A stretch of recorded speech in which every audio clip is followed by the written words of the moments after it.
udstykningen ude på Rygemarken, Ja. hvornår startede det? Det startede omkring 1900. Ja, Gjorde det. ja, Og min far, dem var jeg med. ja. Ja. Hvordan kom han her til egnen? For han var han Osted. her? Han var Osted. fra Osted, ja. Ja. Men hans far var, som han selv sagde, kun træskomand. Nå. Sådan var det dengang, han Ja, havde. ja, Men han klarede sig godt. Jeg havde en sød farmor og farfar. ja. Men de havde jo ingen penge. Nej. Jeg kan huske, vi kørte fra Ryger i hest og vogn, juledag og pinsedag ud til farmor og farfar. Og den blå skål, der står der, Ja. det er farmors. Ja. Den er, ja, måske 100 år. Ja. Ja, Var det kun de 2 gange om året, I besøgte dem? det var det, ja. Ja. Til så jeg fandt Moritz og jeg. Ja. Vi har haft kørt derud, lejet en bil. Ja. Men det var mange år. Mm. Jeg blev gift i 47. Ja.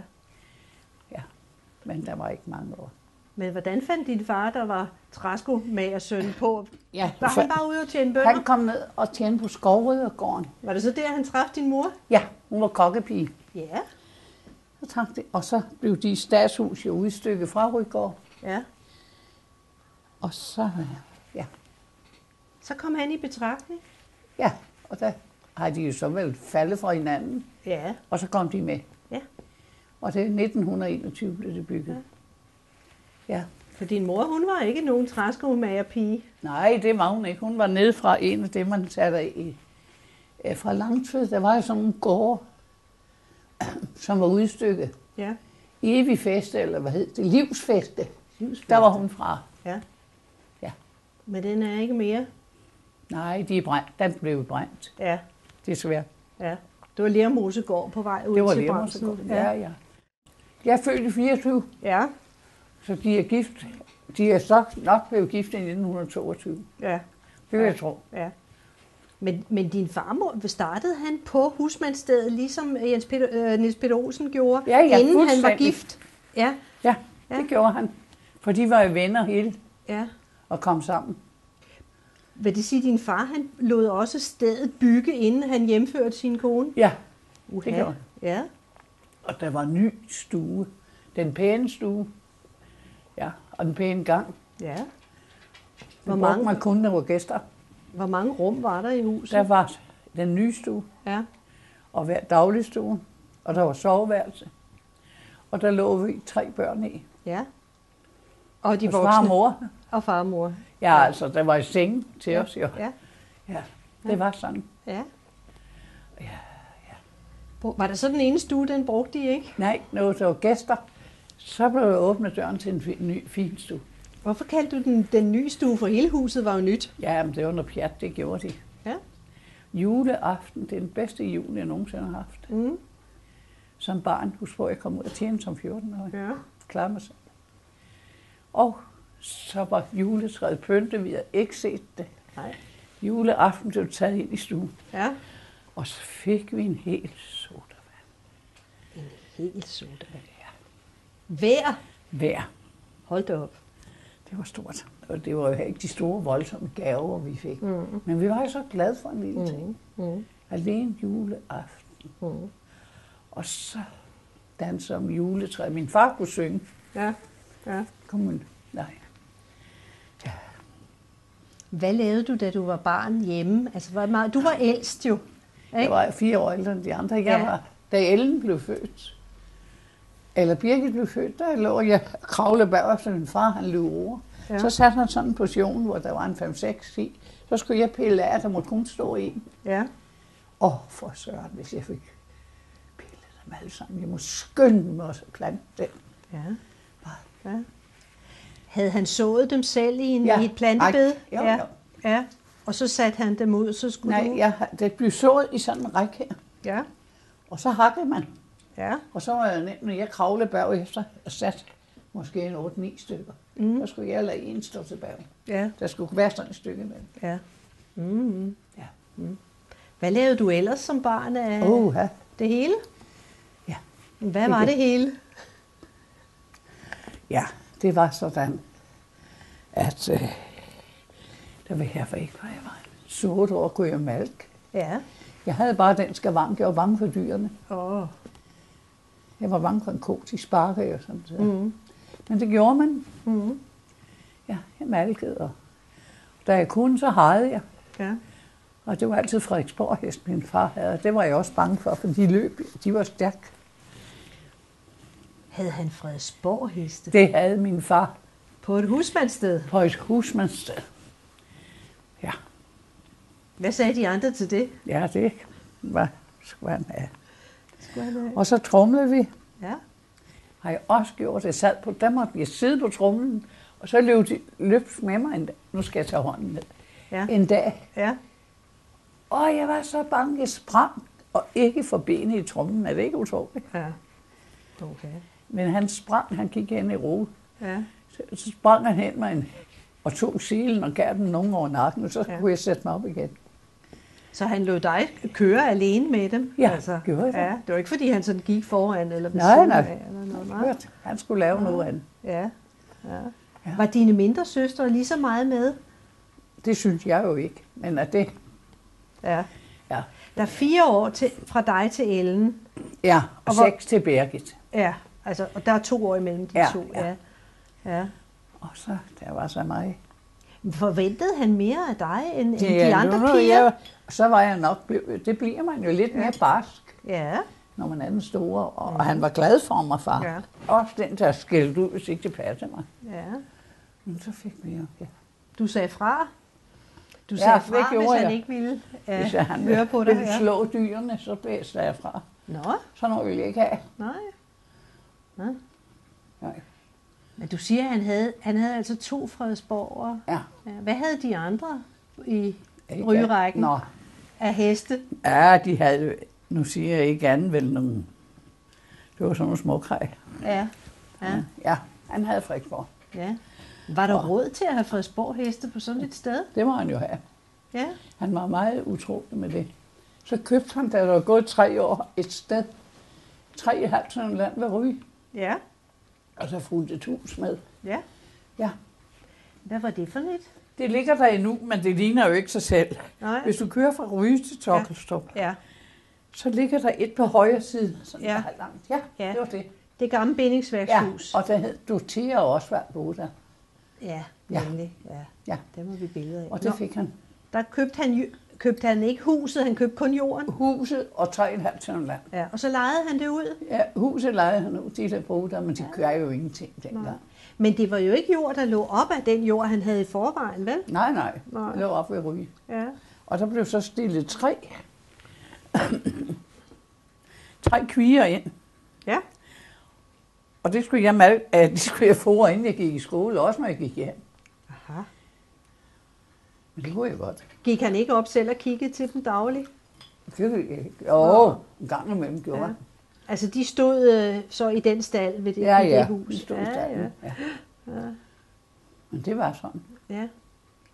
Ja. Kan du huske noget af det tidligste, hvor du sådan skulle hjælpe med? Jeg synes, jeg gjorde det. Ja. Jeg gjorde det tidligt. Ja.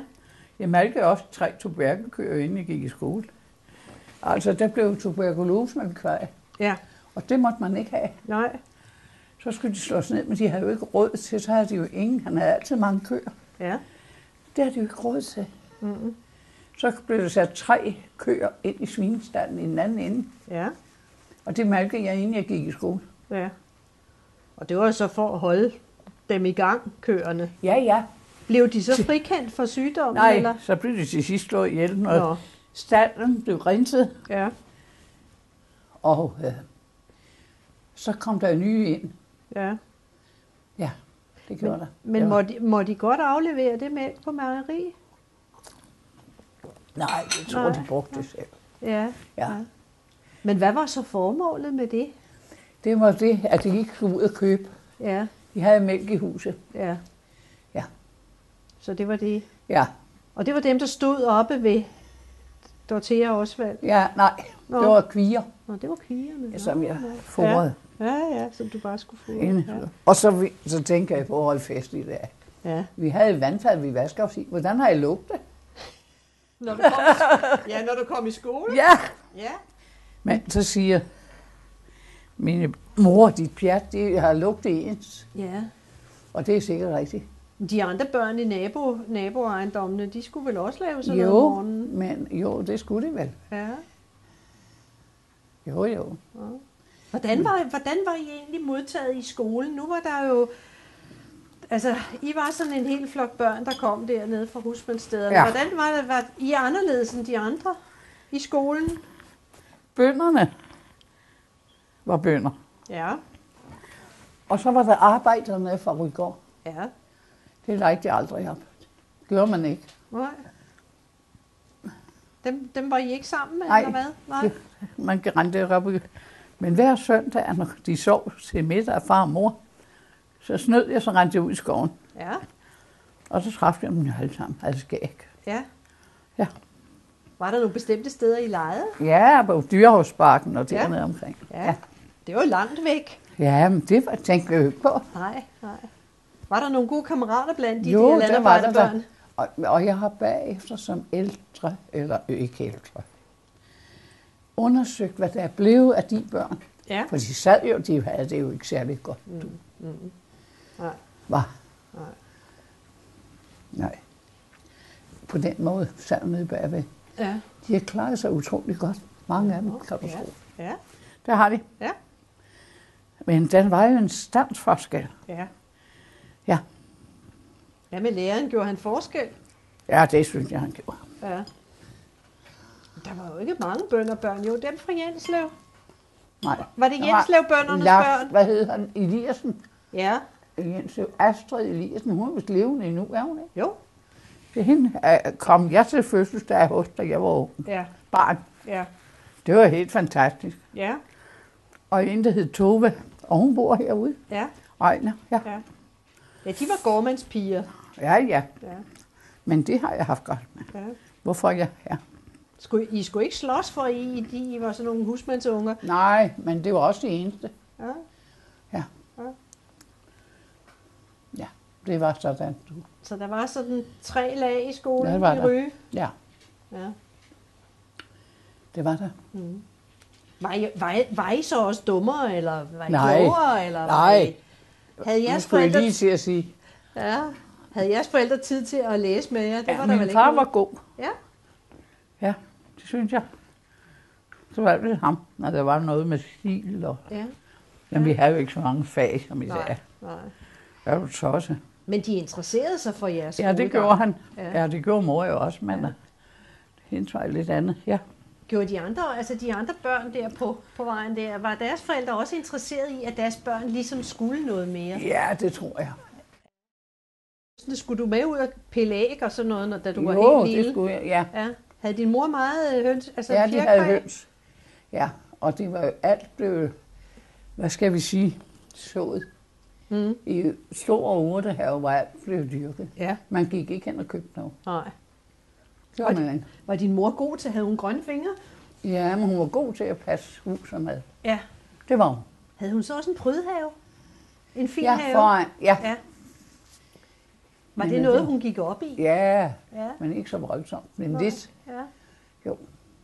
Der var jo noget med, at man inden for husmandsforeningerne havde sådan noget med konsulenter, der kom ud og anviste, hvordan man skulle dyrke have og sådan noget. Havde I Ja, det var der.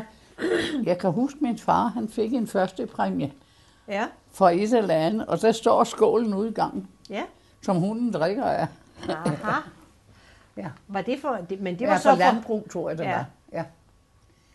Men du kendte ikke, der var ikke nogen af de kvinder, altså konerne derude, der sådan gjorde særlig meget ud af Nej, af det haver? synes jeg ikke. Nej, nogen gjorde, Ja, men det var det, man skulle leve af. ja.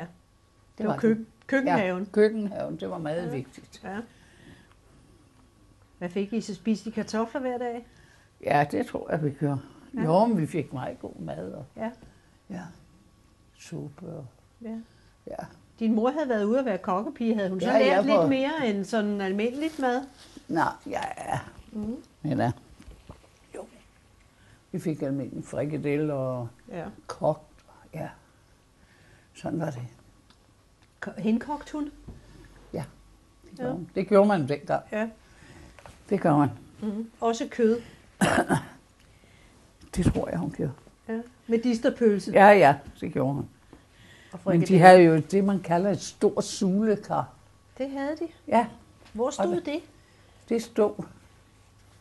Ja, der var et stort spiskammer med en kælder under, I havde kælder. Ja. som man gik ad trappen ned, Ja, og der stod den.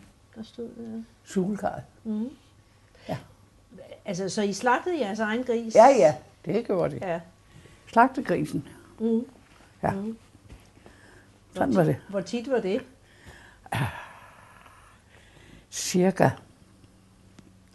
Kan det have været et par gange om året eller 3? Ja. Jeg tør ikke helt. 100.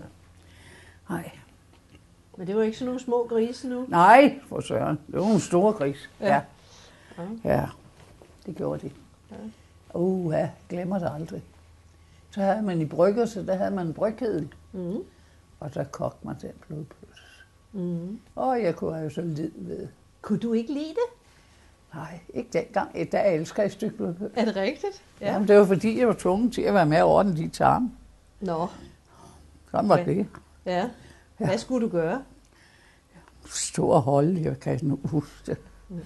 Jeg var lid. Ja, Kunne du heller ikke lide, når der skulle slagtes? nej. Nej. Jeg var i pivehov med det. Jeg synes, det var synd for dyrene.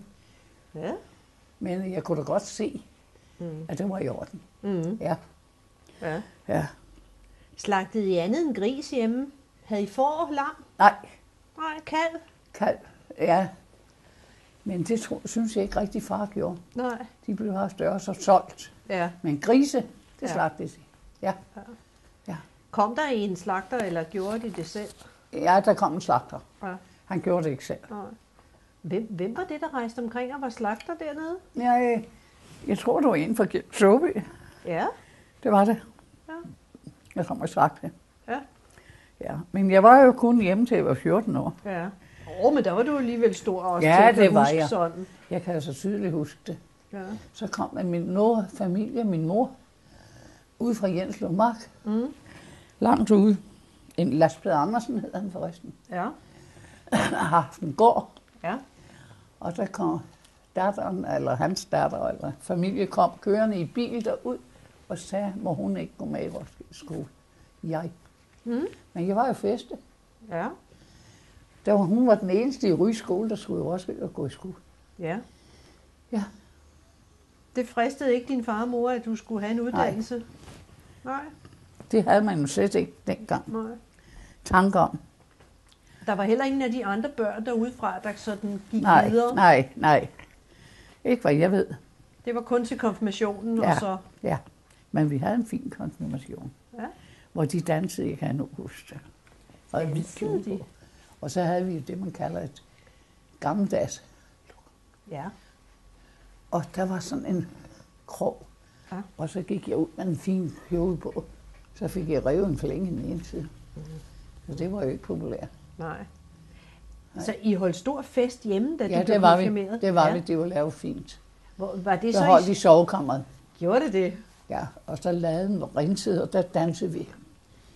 Ja, Hvor dansede I? ude i laden. Ja. Ja.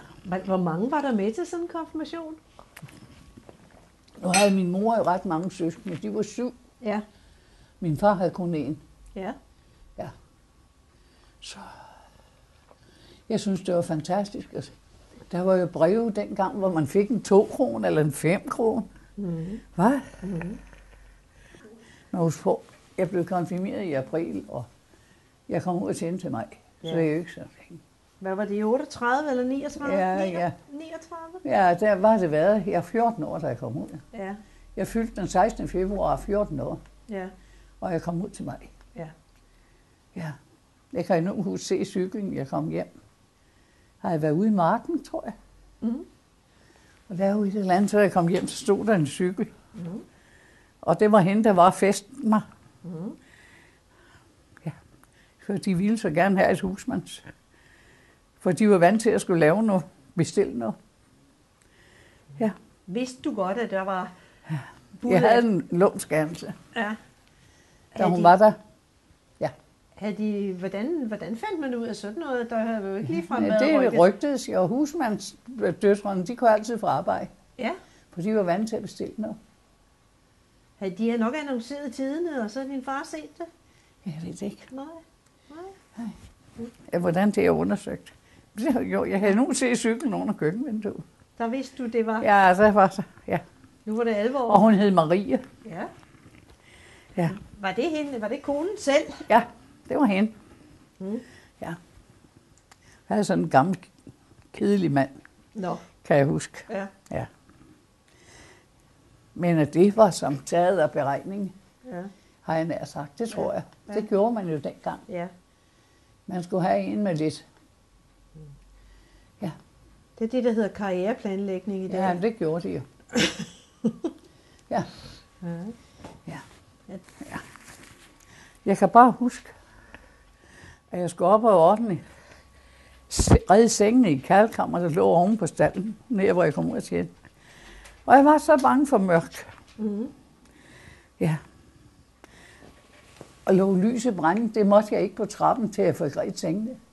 Så bunden, han slukkede for mig. Og jeg turde næsten ikke gå ned. Så gik det jo så stærkt med at redde den, så det klavede kærlen jo over. Det var ikke godt nok. Men sådan var det. Ja. Kom du så ud og tjene på en gård? Ja. Var der sådan meget forskel på den måde, man spiste og sådan noget, end der var hjemme? Lidt anderledes var det nok. Ja.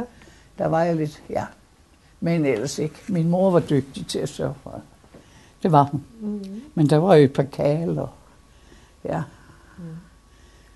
Men spiste de sammen med manden og konen? Ja, det gjorde vi. Ja, alle sammen? Alle sammen. Ja. Kalen og pigen, sådan en som jeg. Ja, det gjorde jeg. Så det var ikke så stor en gård? Nej, det var den vel. Altså, men det gjorde man altså. Ja. Hvad var de sådan politisk set i forhold til det hjem, du kom fra? Jeg ved ikke, de har været venstre, de har været bønder. Ja, de var ikke grundfiske eller noget sådan? Ja, nej. Der var ikke noget sådan særligt markant? Nej. Det var der ikke. Hvor længe var det, du var der? Jeg var der i 2 år. Ja. Så ville jeg ikke mere. Nej. For de ville ikke give mig 5 kroner mere om måneden. Nej. Ja. Men sådan var til livet, du. Lærte du madlavning der? Ja, jeg var glad for at lave mad. Ja. Så jeg kunne godt lære madlavning. Ja. Så kom jeg til Lyndby at tjene. Ja. Var det års tid, og så kom jeg så til Lindborg Kro. Ja. Hvor jeg var kokpige. Hvor var du i Lyndby? Ja. Hvor var det for en? Bakkegården. Nå, på Bakkegården, ja.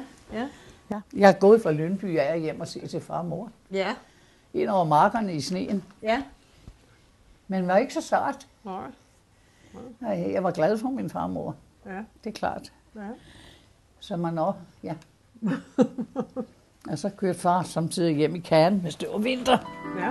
Ja.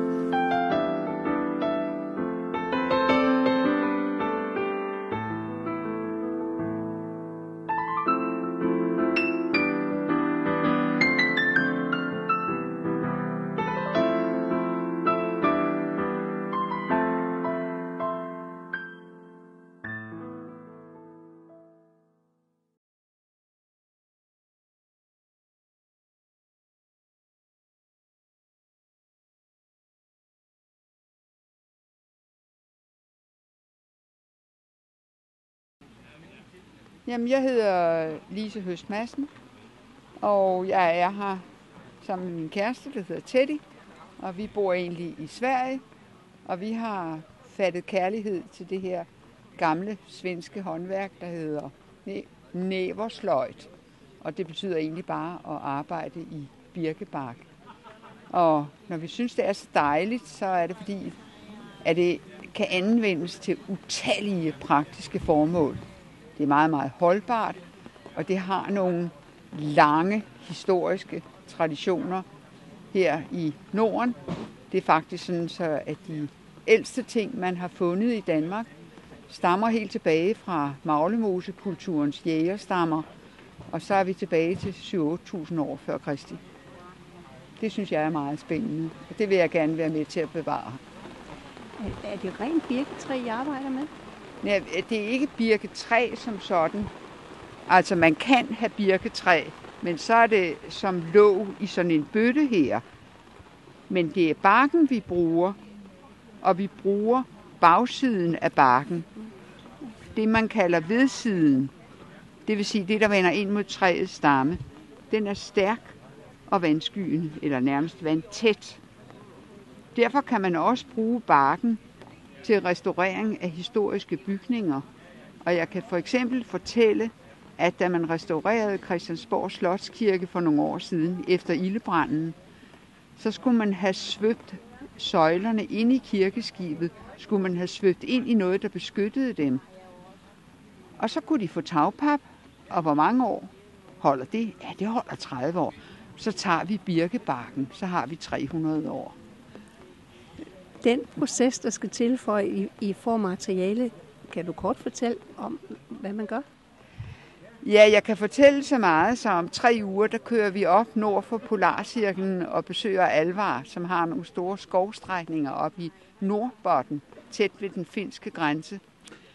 Og han gør det, han omkring midsommer, eller lige efter midsommer, går han ud i sin skov, og så skærer han i birketræerne, og han skærer kun ind til vækstlaget, og så kan man lige krænge en plade af.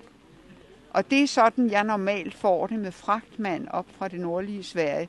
Nu kører vi så selv op og henter det, og det synes vi er sjovt. Og træet går ikke ud. Men det vokser lidt langsommere de nærmeste par år, fordi det bruger sine kræfter på at hele det der sår. Og det er det største, jeg har med her i dag. Og der er kurven så flettet, og den er dobbeltflettet af birkebark. Og hanken, det er formspændt finer i fyr og palisander. Det er fantastisk. Og det gør den til en meget robust og holdbar kurv, der virkelig kan bære noget. Så kan man lave sådan en sjov ting her. I gamle dage, der var det her en knapæske oppe i Värmland. Altså når skjorten var slidt, så sprættede husmoren knapperne af og puttede dem ned i her.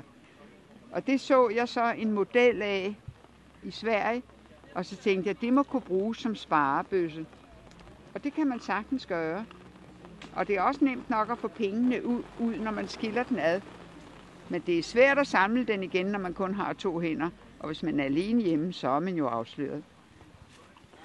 Sød lille ting. Ja, og så ellers laver jeg bøtter, som man kan samle på forskellige vis. Enten ved at... det var så med knapper, alle sammen. Ja, jeg kan godt lide den lukning med knapper. Men man kan også sy med... øjeblik, skal bare se. Man kan sy med de yderste trævler af birkeroden. Kan man sy sådan noget her. Og så forer man bøtten med et andet stykke bark. For så har du jo ikke hullerne fra syningen. Så er den så lufttæt, som det nu kan blive, når man laver det i hånden. Og så finder jeg et kønt stykke træ, her er det så enebær, og laver en fals her med et stemmejern, så den passer lige nøjagtigt der. Så er den så lufttæt, som det nu kan blive, når man har lavet det i hånden. Og det er fantastisk til opbevaring af alle tørre fødevarer. Det er utrolig smukt. Tak. Og det er rigtig sjovt at lave.